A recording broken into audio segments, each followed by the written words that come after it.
in Charlotte and the surrounding area. Our meteorologist Lisa Villegas has been tracking it all really for days, Lisa. Yeah, we have been talking about this since last week, Molly, getting ready for this new system, kind of knocking at our door right now. But the big day will happen tomorrow, even beginning in the morning. Here is the system. You can see it just slowly approaching parts of Charlotte, but that's that low pressure system increasing lots of snow for parts of the Midwest and severe weather way down to the southeast. We could potentially see a little bit of that here in the Carolinas. This begins, like we talked about, early tomorrow morning, watching for that wintry mix. By 7 o'clock, we're all dealing with the rain. So this begins early tomorrow morning, yes, and then watching for this line to develop. Take a look, 12 o'clock in the afternoon. This rain pretty much nonstop throughout the morning for those in the foothills, higher elevations. That's where we're going to see the higher rain totals. Wouldn't be surprised if we see over 4 inches of rain accumulation in that particular area.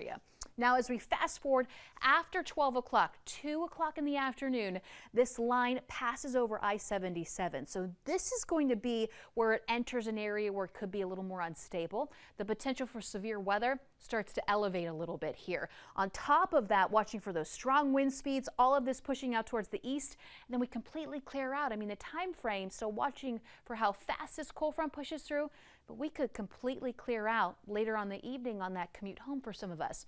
But we're going to be adding up the rain totals. 1 to 3 inches of accumulation plus for those in Mecklenburg County. Like we talked about, the further west you are, the higher the rain totals will be because of that rain lasting throughout the morning. Now, this is a breakdown of what we can expect with our flood watch. This goes into effect and continues until Tuesday evening because this is where we're watching for the potential of flooding, runoff rain, especially in the foothills. Well, we also have the possibility of some scattered flash flooding that could be possible. And we're in this slight risk when it comes to this excessive rainfall outlook. Those in the yellow, which expands all across parts of the East Coast. We're talking about over 84 million people. Those in this moderate level, over 29 million people. So this is going to be significant, not just for us here in the Carolinas. Top of that, getting ready for some high wind speeds, gusts potentially up to 50 miles an hour. Wouldn't even rule out gusts exceeding that. Wind advisory in place in that tan. Higher elevations going to get that high wind warning, gusts up to 60 miles an hour possible. So as we play that out, it'll even be breezy tomorrow morning outside of these parameters, which will probably happen right around the lunch hour. Watching for those strong wind speeds, you can see gusts up to 50, maybe even 55 miles an hour. And then as this clears out, wind speeds are still left in the forecast. And then we've got an added threat we talked about as that pushes out towards the east, watching for this severe weather risk. Those in this slight risk, that includes those in Charlotte, really watching for I-85 and those out towards the southeast. The further you go, that's where we have that enhanced risk. So closer to the coast, that's where we could really start to see some spin up strong to severe thunderstorms. So tomorrow, on top of the widespread rain and the gusty winds, we've got those temperatures in the mid 60s. It's going to be very muggy out there, prime chance for us to see all of this activity. And then the dry air starts to settle in. For example, we're going to get ready for dew points in the mid lower 60s tomorrow.